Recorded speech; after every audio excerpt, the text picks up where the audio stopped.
Thanks for the invitation. Thanks, Joe. Thanks, the Institute. It's a pleasure to be here. I'd like up front to say that the views here are my own views and they're not necessarily those of the IMF, the board, and its management. So what I would like to do...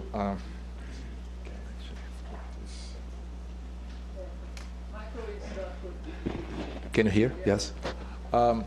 What I'd like to do in this presentation is go through some of the points that, some specific points that Joe raised. I'll focus most of my comments on Joe's paper. I'll have a few things to say on Vera's as well. But in general, let me just say that I greatly enjoyed reading those papers. I think they are important contributions to literature. I learned a lot from them. What I'd like to do in my discussion is to focus, as I said, at very specific technical points. Here, the main issue at stake, especially with regard to Joe's contribution, is whether that coefficient that he talked about, so the lambda coefficient, is either, say, 0.2 or 0.8, once you correct for things that I'm going to talk about later, let's say level of capital controls. So here, it's a very important, sort of the measurements are very important. It's a very important issue because whether it's 0.2 or 0.8 does make a lot of difference on how you interpret.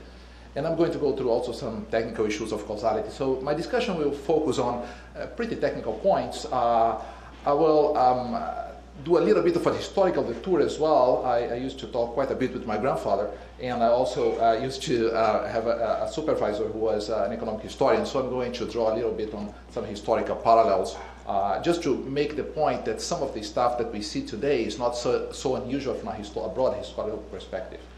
And somewhat rather plainly, the main bottom line of what I want to say is that the measurement part, they sort of try to analyze, to try to measure, to get to this point estimate of the impact of reserve accumulation on the current account is tricky business. So clearly more work needs to be done, but in general I think we have to be extremely careful in terms of making very strong statements on the basis of data. But again, it's not a disagreement on the direction of the effect. It's more a caution, a note on how we measure it and how careful we are in terms of coming out. So I'd like to start with some key stylized facts, and then I'll focus certainly on the two first questions, is this historically normal, that should say, this association between reserve accumulation and the current account. Then I'll delve into issues of causality and how we can actually try to pin down that coefficient, that lambda coefficient that Joe talked about, let's say the effect of foreign exchange intervention on the current account and the real exchange rate. And then, time permitting, I'm going to be a little bit philosophical and say, well, do actually the policies that seek to talk the currency down, are they good for welfare globally, nationally? Can we say something about this that's a little bit more in the realm of normative considerations based on what we get from the positive kind of empirical analysis? And I'll conclude after that. So let me start just with some chart that is similar to what Joe had, but this one actually picks all countries. As you see here is the global official reserve holdings, and here is not net official assets as in Joe's, but it's actually what the IMF deems as foreign exchange reserves. As you can see, a big trend towards the reserve accumulation starts taking place in the early 90s, but it really picks up strongly after the Asian crisis, after the emerging market crisis of the 1990s. The blue line has all countries, the red line excludes China, and the green line excludes all emerging Asia, including Singapore, Korea, and others. So you can see that's a pretty general trend across emerging markets, including some advanced countries, what we call today advanced countries. This is associated with a widening of global imbalance. It's a pretty familiar chart. What I wanted to do as a second fact that I'd like to highlight is this historical comparison that I thought was quite interesting. So I think Douglas is an economic historian, so maybe I'm taking up stuff that's not really my area of expertise. But there is one close parallel in history, which is the financial crisis of a century ago, which is that is quite well known. It started with the Bearing crisis, where several emerging markets and today's advanced countries defaulted at the time. Portugal defaulted, Greece defaulted, a bunch of countries defaulted. So it's a major, massive crisis. And right after the crisis, you see, I highlight this in the chart, it's the period of the crisis which run from about 1890 to all the way to 1997. After the crisis, what you see is parallel what you see in the post-Asian crisis world. There's a massive accumulation of foreign exchange reserves by emerging markets. At that time, the ball game was actually to join the gold standard. So a lot of these countries during the turmoil of the 1890s, they got off gold. And after that, when they are faced with massive capital inflows, they actually run to join the gold standard. So that held the currencies down and implied that the current account, in fact, either improved, as it did in some countries on average in the first years of the first decade of the 20th century, but certainly did not deteriorate as much as the big inflow in private capital. So clearly there is a parallel between what we've been seeing after the Asian crisis, and what we saw a century ago, which I thought was interesting, just to make the point that's not so unusual that emerging markets, after a big financial crisis, they try to actually cover themselves up. There is a question of how much is too much, but I just wanted to make this point as a general consideration. So I'll now go quickly, given the limits of time, over the econometric issues in these regressions.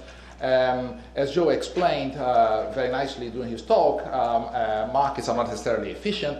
So the hypothesis of imperfect substability between official and private foreign assets and liabilities is one that's at stake here. It's quite plausible. The issue at stake is really how far policy can go in trying to influence relative prices and explore this so-called market inefficiency. And this can be done with capital controls in a kind of overt way, but can also be done even without capital controls, provided that asset substitutability is less than perfect. So endogeneity is a big issue here. From the current account identity, you can see quite clearly if you actually forget about if you assume that the financial account balance is close to zero, you see that the current account and accumulation of reserves map onto each other one-to-one. So if you regress current account on the foreign exchange on foreign exchange reserve accumulation, you basically have a bias coefficient in principle. Joe has a nice appendix in his paper in which he actually studied a little bit. He analyzes how this bias can go. It's a critical question. If basically the conclusion of that analysis is that if the shocks to the shocks are basically financial shocks, the coefficient beta there in front of the foreign exchange reserve term is biased downwards, so you tend to underestimate the effect of reserves on the current account. But if trade shocks dominate, then beta is biased upwards. So the bias, in a sense, can go in either way. In the short run, I would think that because financial shocks are quite important, the bias is clearly downwards. More towards the medium to long run, I would think that the upward bias would tend to dominate, but can go either way. My two colleagues, Tambayumi and Christian Zaborowski, have run these regressions. So they find a beta of about 0.5. That should say for every dollar of intervention, the current account would improve by 50 cents. That's actually a coefficient that is similar to what some people deem to be sort of the required offset in fiscal policy. That's to say, if fiscal policy moves by $1, what would happen to the private flow, to the private savings?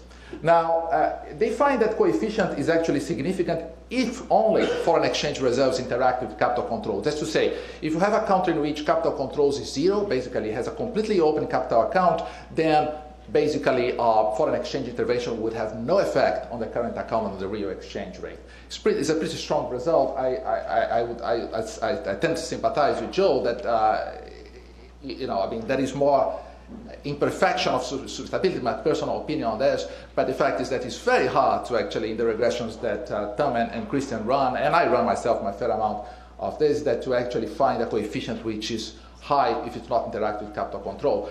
But if you go for a 5-year average data that Joe does and do some changes in terms of the specification, then you can actually get some bangs there. Now, as I said, many potential issues with both results being Thumb and Kristen's result as well as Joe's. One, I found in my own regression some sensitivity with instrumenting. The other issue is that these capital account indices are kind of faulty. I mean, first of all, they are de jure index instead of de facto indices. So ideally, you want actually to have de facto indices, and then sometimes they disagree with each other in a major way. Now, the other thing that I find a little bit unsatisfactory with the state of these regressions is that there's no distinction between sterilized and non-sterilized intervention. Basically, you have one coefficient that covers countries that do sterilized intervention, others that don't non-sterilized intervention. So we'd like ideally to separate between the two. This criticism doesn't quite apply to Joe's strict sentence because the distinction between exchange rate regimes, because he does take that into account as understanding his instrumenting. And as I said, the 5-year average data also more likely to bias be upwards. So as I said, I mean, depending on how you instrument it, depending on how you do the technicality of the work, you can actually get some different coefficients. Recently, I've been getting myself a coefficient which is 0.6, but only when you interact with capital control. If you don't interact with capital controls, you do get a positive coefficient, but it's very unprecisely estimated.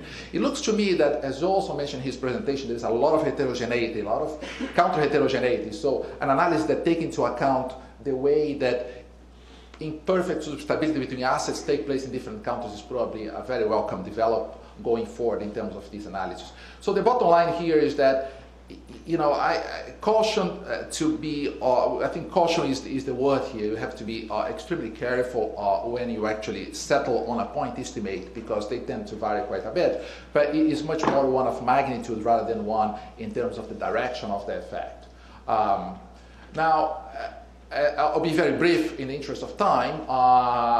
One question that always kind of I came back to since I was in graduate school is, to which extent policies actually, talking down the exchange rate is welfare enhancing, right?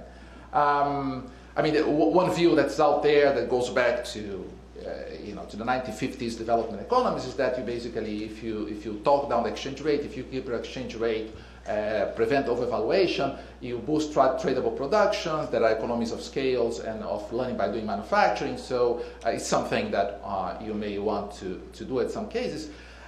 More recently, as I've been working on issues of monetary policy, largely due to my work with Roberto Chang, I was actually quite taken back by the fact that in this literature, going back to the work of Pesente and Corsetti, you want basically countries have a clear incentive to actually appreciate the real exchange rate. That's to say, you want to exploit what's so-called the terms of trade externality. And the argument is as follows. If you face imperfect competition in the goods markets for your goods, you basically want to impose a kind of a tariff. You want to raise your price because your goods are not easily substitutable and get the foreign consumer to pay more for it. It's the typical optimal tariff argument. So there is an incentive, rather than depreciate the exchange rate, to actually appreciate the exchange rate. And that's very pervasive in this literature. So it's kind of a little bit ironic that there are these two literatures, the more policy literature trying to actually go in the other direction, and theoretical literature on monetary policy that says that incentive is clearly to appreciate the real exchange rate. Anyway, holding the currency down has obvious costs. And one thing that I did actually as a background work for my comments is that, well, let's see what happens when you actually, over the cycle, what happens to investment over GDP. There's an investment ratio where, to which extent real exchange rate movements affect the investment ratio. And what I did was basically to run a simple regression in which you have the left-hand side, the investment ratio, the aggregate investment ratio. I'd like to do it for manufacturing, but data is hard to collect. So I did for aggregate investment. You find that typically in many emerging markets, actually overwhelming majority of emerging markets, is that periods of real exchange rate appreciation are exactly the periods where the investment ratio is the highest, are actually the periods in which growth is the highest. So there is clearly an effect, I think, going through like in the neoclassical models of capital accumulation, that relative prices favoring lowering the price of capital tend to actually boost investment. So the point here is that it's not it's not such a bad thing sometimes to actually face periods of appreciation. They have other impacts. And a question more for Vera and co-authors is whether the stratification measures take into account the effective protection effect that you have when you have currency appreciations and the lowering the relative price of capital and the effect that it has on manufacturing competitiveness. There are many other reasons to actually hold reserves. My recent work with Gianmaria Milesi Ferretti, we find that actually if you hold a lot of reserves, you can actually reduce quite considerably country risk and the risk of major external crises. So again, the bottom line here is that how much is too much, and I think we are very much in the realm of judgment here when it comes to that question. There are important costs and some benefits, but basically, in all this, what I'd like to conclude is that I think these two papers are important contributions to the debate. For a positive, merely positive perspective, the measurement of these effects is quite tricky and need, I think, further work taking into account heterogeneity across countries need to be more developed. From a standard welfare perspective, at least static welfare perspective, the net benefits of undergoing a policy of talking down the currency are often unclear, even from a purely national perspective. Thanks.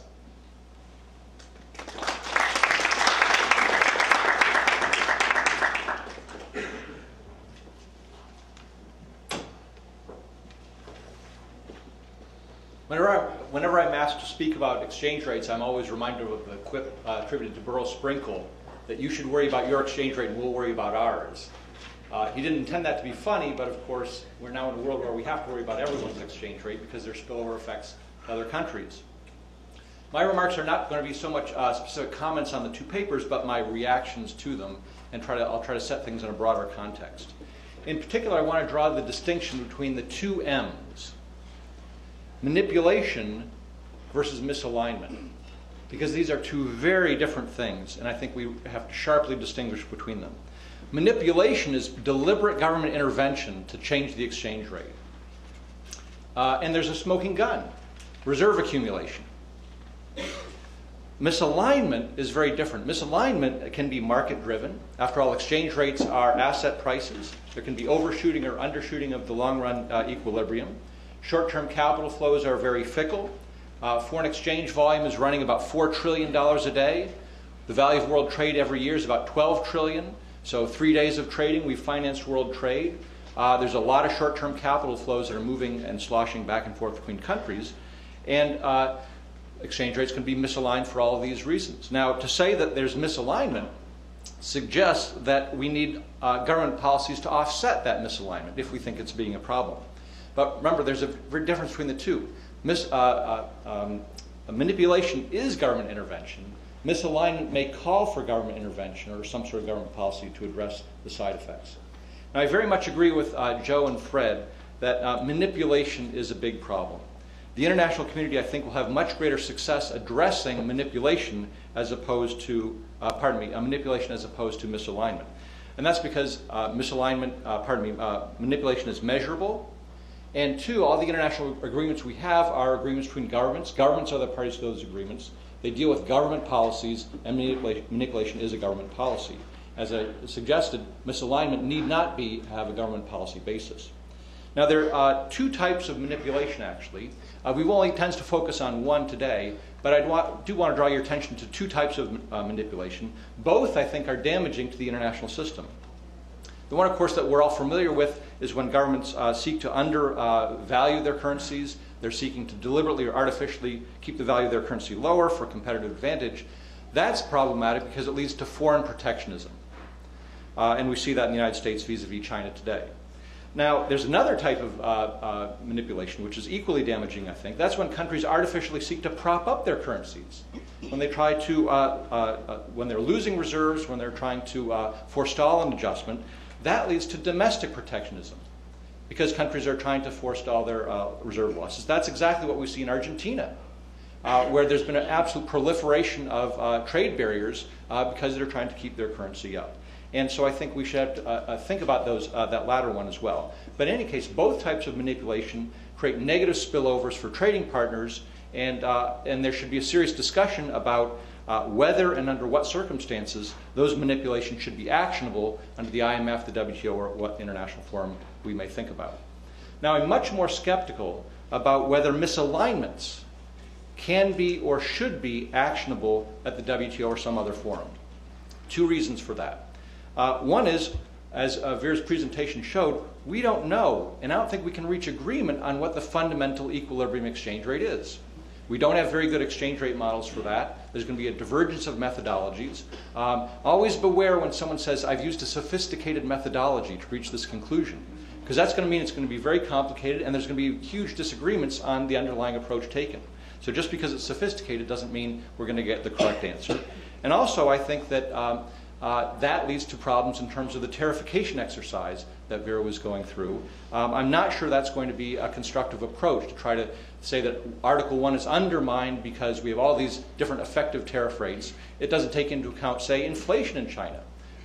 Yes, they've fixed the nominal exchange rate or are resisting an appreciation of the effective exchange rate, but they also have an inflation problem that goes hand in hand with that.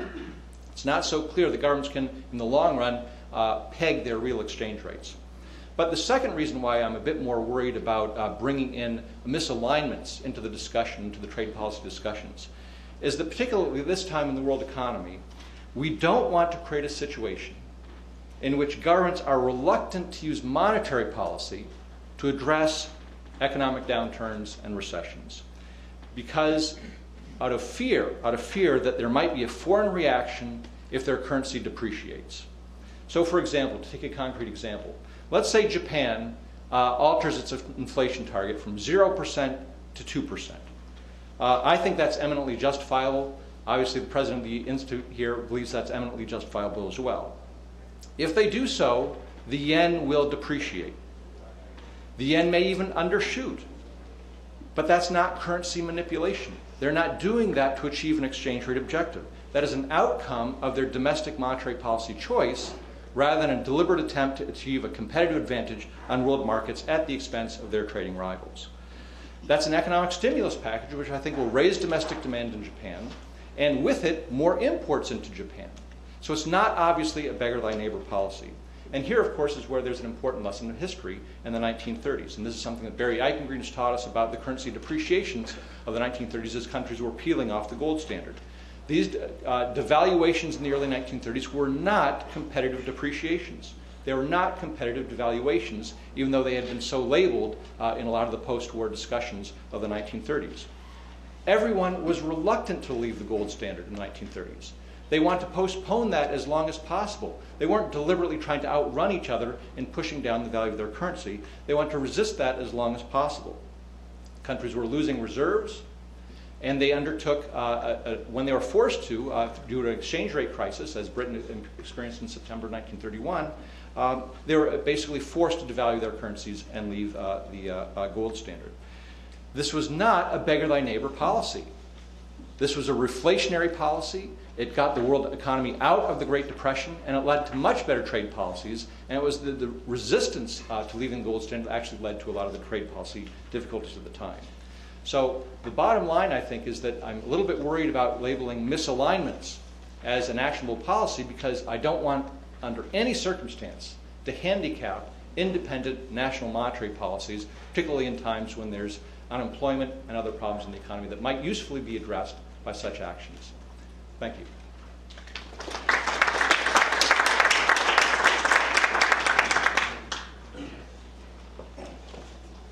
Good morning. Thank you very much for inviting me to comment on these two interesting papers. I have to begin with a disclaimer. Everything I'm going to say is my personal view. It doesn't reflect the views or investment strategies of Tudor Investment Corporation. And lastly, I have no PowerPoint, and as the joke goes, I hope I'm not pointless and powerless. I'll do two things. I'm going to comment on both papers briefly, then I'm going to jump to three questions which I think are important. So I'll begin with Joe's paper. I think it's a valiant and great attempt to deal with the relating capital flows to current account balances and two types of capital flows, which are official and private sector flows. I think the results are striking. The size of the coefficients, or the $1 of intervention leading to 60 cents to 100 cents of current account surplus persistence over time is a quite striking result.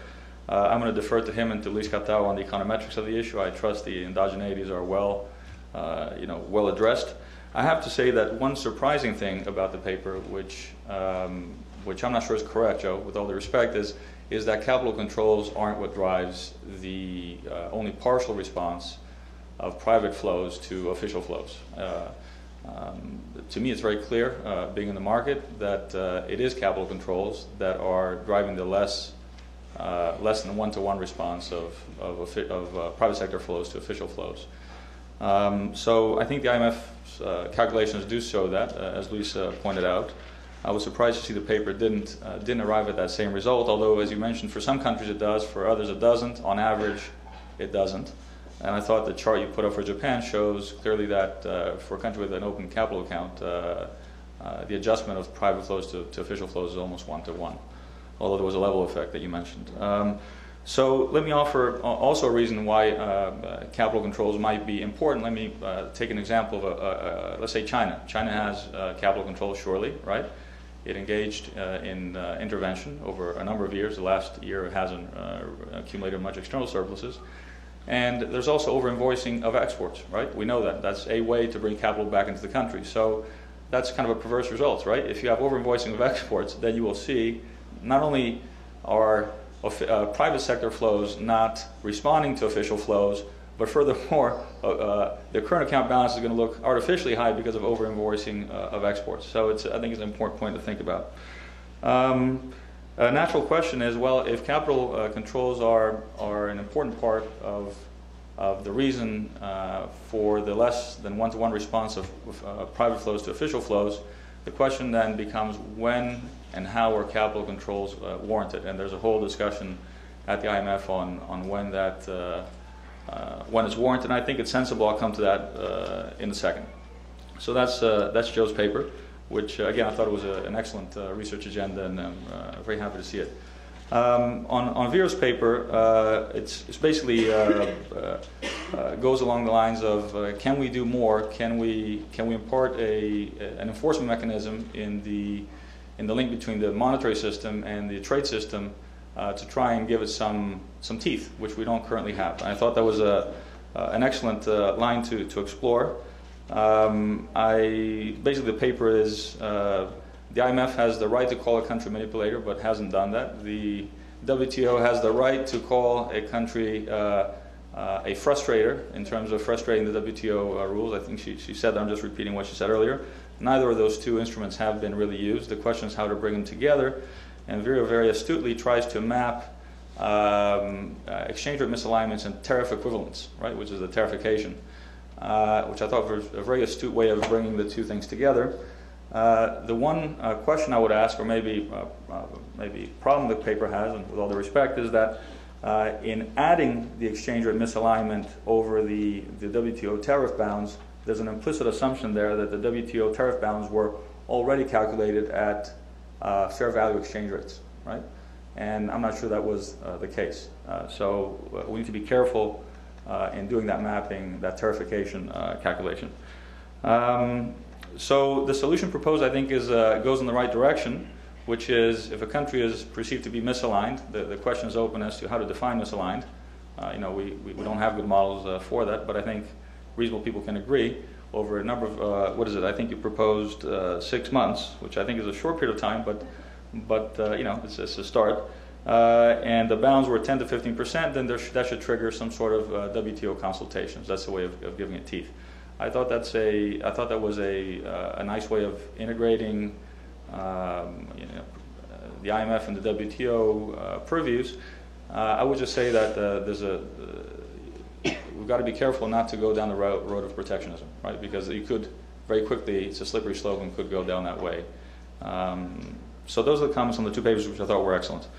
I think a question that wasn't really asked, I guess the previous speaker did kind of touch on it, is are we in a currency war? I think there's a presumption that we are, but I kind of disagree with that. I think there are tensions in the trade system and tensions in the monetary system, but I don't think there's a currency war. I don't see deliberate attempts to devalue and beggar than able policies. What I see is the core countries facing very deep, very large output gaps and the threat of disinflation, trying to make the pie larger for everyone by pursuing aggressive non-standard monetary policies for the purposes of generating growth and precluding deflation or disinflation, right? So the question is, if we weren't at the zero lower bound and if we were using a standard monetary policy and if the U.S. Were easing policy aggressively by lowering interest rates and that was causing some pressure on the dollar, would we be talking about currency wars? And the answer is probably not, right? Because it's just standard monetary policy. So we're doing a little differently this time. We're using non-standard policy, which is by purchasing long-term assets, the goal of which is to target the long-term interest rate instead of the overnight interest rate. So we're targeting interest rates. We're just not targeting overnight interest rates.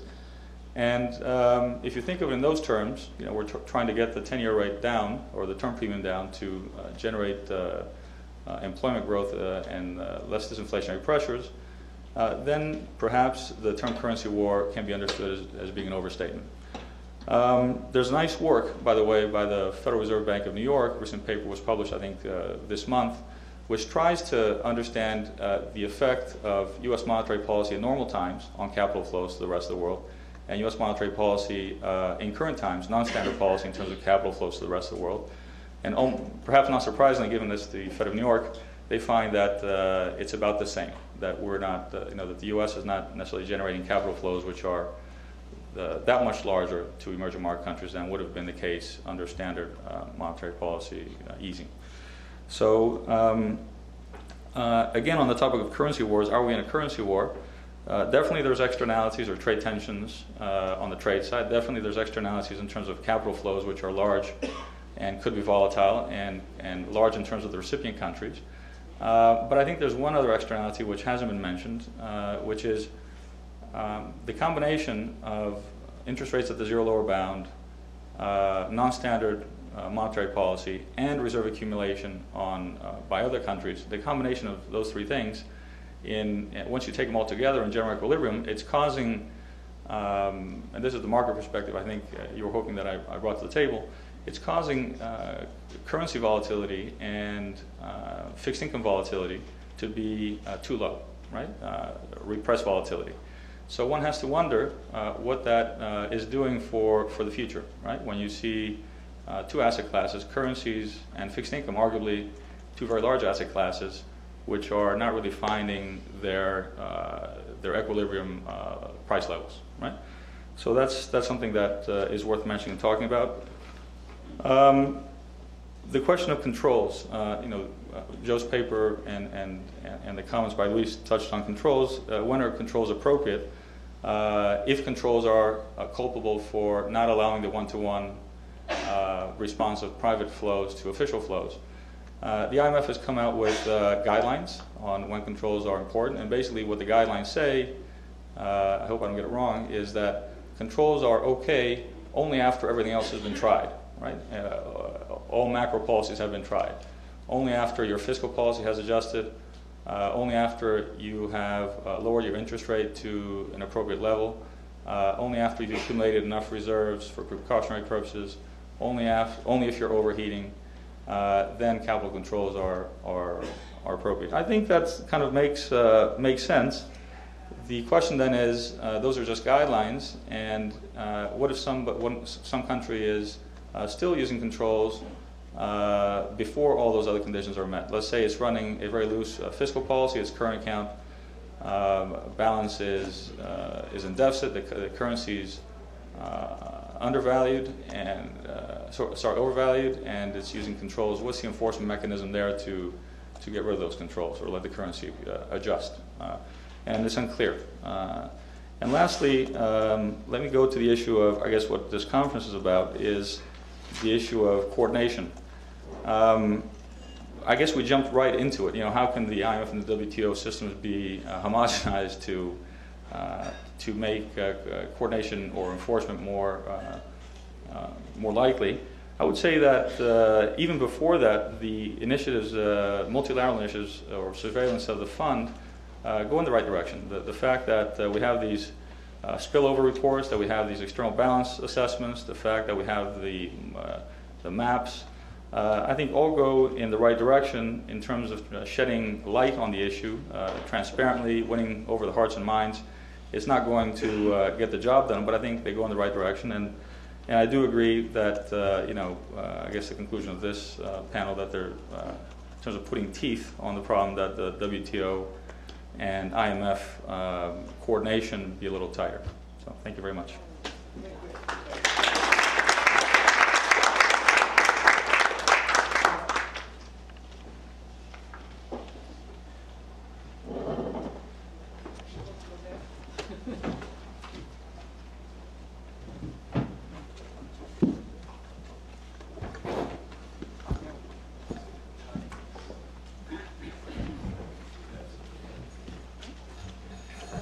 As moderator, I have an acute dilemma. We only have 15 minutes remaining in this session. I'd love to go to the audience for questions, but we've got a terrific panel, and a lot of questions have been raised about the initial papers. So what I'd like to do is start with Joe and Vera. Huh? Well, but I want, the panelists have had their say about Joe and Vera. So let's ask Joe and Vera, and then we'll have another round with the panelists. If we have any time, we'll go to the audience. So, Joe, go ahead. Yeah, sure. Thanks to the discussants. Let me just make 3 points. I didn't go into, Luis, the IMF has done a bunch of work on this too, and I didn't go into that and the differences between us, and I don't really have time. At this point, the paper discusses this. There's actually, you can't just point to one silver bullet that explains why I get different conclusions in the IMF. It's actually a combination of several things which I think people will have to think about. I make a case in the paper for what I do. I think the issue about what's really going on here is that this is an important issue for some countries, but not for all countries. And so if you do exclude those countries or don't treat them correctly, you will get a different answer. But it's important to look at those countries, and beyond just the discussion of instruments and the regression results, just looking at the pictures and talking about the case studies I did, I think is sort of ways I think of bolstering what I'm finding. With respect to Alberto, actually, I think you made 2 very good points, and I would say I don't disagree with you that much on capital controls. I think I tried to see whether capital controls can explain my coefficient in some sense, whether that coefficient varies by capital controls, and I don't get what the IMF found for various reasons that are complicated, but I think mostly our measures of capital controls aren't very good. I believe that you are right, that it must matter, and my sort of heart of hearts says, well, for a really open, efficient country, maybe that coefficient is more like 0.5, but it rises towards 1 in a country that is really, really closed. Perhaps that would be the answer, but I just can't have a hard time. I'm still having some ideas for future work on that. And finally, an excellent point about over-invoicing of exports and whether that might spuriously drive some of my results. I think that could be true in China and some other countries. I don't believe it can really be driving the bulk of my results. And in particular, in earlier work, I limited myself just to industrial countries where this is probably not an important issue, and I still get pretty large effects. Okay, Vera, to you, and let me ask one specific question for you to elaborate. You talked about a period before 1980 where you said that IMF-GATT collaboration actually worked in this area. Could you describe that a little more? And did you really mean the agreement was only to deal with undervaluations? In other words, not the Brazil problem, not overvaluation. Tell us a little more about how that worked, and is it a model that we could now think back to today? Well, quickly, we are not discussing about manipulation and misalignment. What we are discussing here is manipulation against frustration. That is the misalignments that frustrates the objective of WTO. That's the point. Misalignment is a real thing. We have to see how far is a misalignment, how big that this undermines the rules.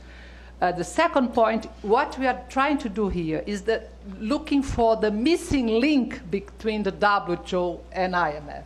I remember very well Professor Bergsten in a seminar months ago saying the big flaw of the Bretton Woods system is that we don't have rules putting together trade and the financial world. So this is the issue that we are looking for.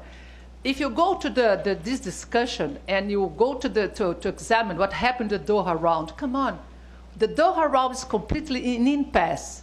And why? One of the reasons is because of market access is not enough from what we get in the negotiations. If you introduce the misalignment, the discussion of exchange rate inside, you are going to see that all the offers in the tariff cuts is completely, again, without a little bit sense. I fully agree with our friend from the financial world that you have to take care about protectionism. We are completely against this. And the point is, again, that how we are going to solve the issue the other way around, that is how these misalignments can really to be transformed in an incentive to export. This is forbidden. To answer to Professor Bergsten history, after the Tokyo round, the issue of exchange rate in the whole Tokyo round was there, but there's no agreement to introduce any rule to solve the issue of misalignments inside the WTO rules. And a working group was created, and the result was published and accepted by the contracting party in February of 1980. And this is clear that the WTO the GATT asked for the help of IMF to calculate the issue. So, and they established a basket of currency, 85% of the world trade. They established a period that I can agree, you can discuss 6 months is too small. And they use it for what? Remember, the Doha round, the Tokyo round finished, and you have the blow-up of the whole Bretton Woods system in the 70s. So you discuss the Tokyo round with the countries trying to find a way out of the big problem of this explosion of the Bretton Woods system. And that specific guidelines was related to a specific tariff, only for a specific tariff, and this is something related to dollars or any currency, and for undervalued countries only. And only 11 countries use these these guidelines to renegotiate exchange rate. So these guidelines was focused on undervalued countries to renegotiate specific tariffs, right? That's it. So, but you have an example that 11 countries use it to renegotiate a tariff. Okay. Do any of the discussants have anything they want to say now, or should we turn to the audience? All right. Let's go to the audience. Questions from the floor. Yes, Morris. Please introduce yourself and fire away. I'm Morris Goldstein from Peterson. I had a question for Doug Irwin. I agree with him that misalignment and manipulation are different, and that you don't want to charge countries with outcomes that they didn't create. You know, we can have market failure as well as policy failure. But where I think I disagree is saying, well, misalignment is a problem because it's very difficult to define the equilibrium exchange rate, and manipulation avoids that. I think not. A sensible definition of manipulation is efforts by governments to drive the actual real exchange rate away from the equilibrium or to prevent it from returning to the equilibrium. Not all intervention is bad. I mean, you know, if we have a G7 coordinated operation and moves exchange rates closer to the equilibrium, well, we don't necessarily think of that as manipulation, or if there's short-term disorderly markets. So I don't think you can really avoid that. When you're trying to identify manipulation, you still have to make a judgment about the equilibrium exchange rate, and hence you need the models. So they're different, but I don't think you avoid the problem that the uncertainty problem. Well, I still think we... Okay. Oh, do you want to Yeah, Doug, you want to respond to that? I still think even when you have a coordinated intervention or something like that, obviously it's a judgment call, but that would be, obviously if it's coordinated, it's going to be agreed upon by member governments. There's going to be, you could talk about limits to reserve accumulation, as long as the consultation process goes forward. But I still think there's a very important sharp distinction between the two. And we shouldn't just say any exchange rate movement is potentially driven by deliberate government policies to, undervalue or overvalue or what have you. So I guess I'd just push back a little bit. Yes, there is some fuzzy overlap a bit, but I think those could be contained, whereas there's really a fundamental distinction between the two. And I guess my worst fear is that a government like Japan would say, you know what, we really can't ease monetary policy because our currency will depreciate and other countries will retaliate against us in the trade sphere. That, I think, would be unacceptable. Yeah, but just to be clear, there are two distinctions. The one is the one you just made, domestic monetary policy versus direct intervention in the currency market.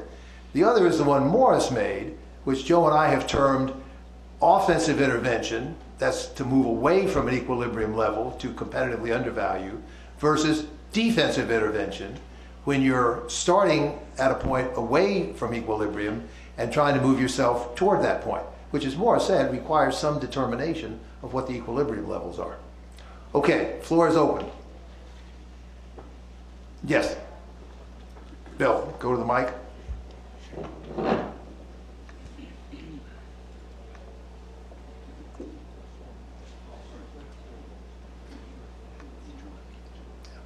I just want to point out that Joe's approach to this problem would say that Brazil should be slapped on the wrist for intervening because it's one of these countries that's piling up reserves, and you apply its coefficient. That means exporting unemployment, and the United States loses jobs. Vera says that Brazil is overvalued, so its intervention is justified. I think that inevitably that points you to something like this. If you're going to have a meaningful agreement, it's got to be a two-trigger. You got to both have an excessive current account surplus. I mean, they said, and G20 was talking about 4% at one point, walked away from it. And you have to have an intervention that is significant and going in the wrong direction. Second point I'd make, the Irwin point and the very Eichengreen point that so-called competitive devaluation was the way we got out of the global depression, not the way we got into the global depression, I think is something we need to think carefully about, because that frames the entire effort to make the international system perfect. We got to do what we failed to do in Bretton Woods. Well, if it turns out that the stereotype of what was the failure has the wrong sign, then we need to think carefully about whether this predicate is warranted. Anybody want to respond to that, Joe? Yeah. I actually don't disagree with you, Bill. I mean, I think they're not inconsistent. When Brazil intervenes, of course, it has effects on the United States. But I totally agree that Brazil has a current account deficit, so it's a different matter. It's defensive, as Fred said, which it just highlights the fact that we need rules here. So they're not inconsistent points. Yeah, like Bill, I was struck by Doug's rejection of the traditional characterization of the 30s as a period of competitive devaluation. And I understand what he means. He says the countries really resisted moving off gold, and his book stresses the gold standard mentality as being the deterrent to getting constructive adjustment.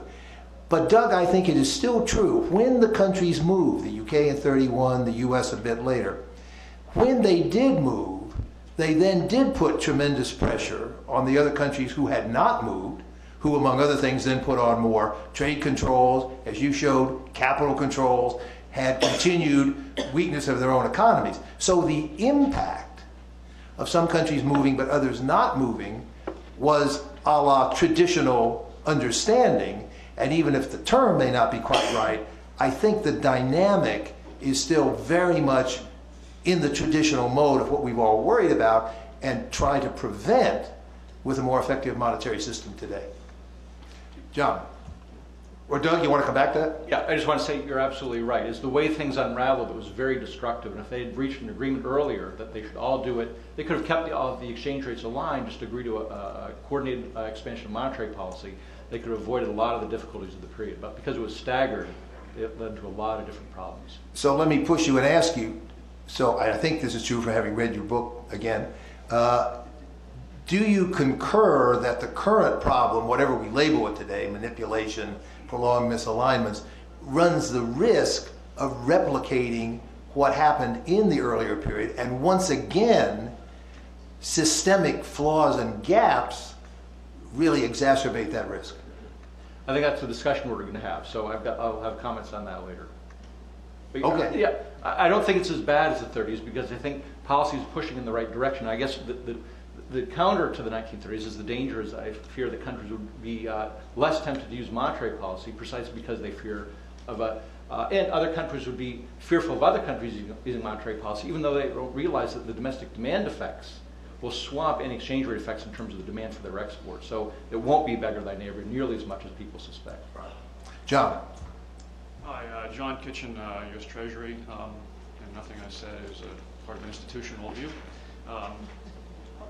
In a sense, one of the questions I have is that the title of the conference here is Currency Wars, and in a sense there's this implicit notion that there's a waiting for some multilateral approach to deal with what has occurred, and I'm wondering to what extent we haven't really seen wars yet, but in a sense almost more one-sided,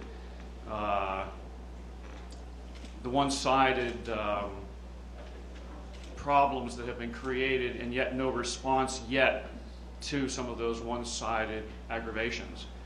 And I know, Joe, that you have talked at times about ways in which, say, the United States could respond to a Chinese abnormal relationship in their currencies and trade problems. So the question I guess I'm coming to is to what extent do we expect to see bilateral efforts, or what are some of the bilateral efforts that could occur when multilateral efforts are not occurring? And we haven't really gotten to the currency war yet. And in a sense, we've just seen some of the opening shots that haven't been responded to, but have been occurring for quite some period of time. That's kind of sort of an open-ended question, but I think one of the challenges that a conference like this has to face and deal with.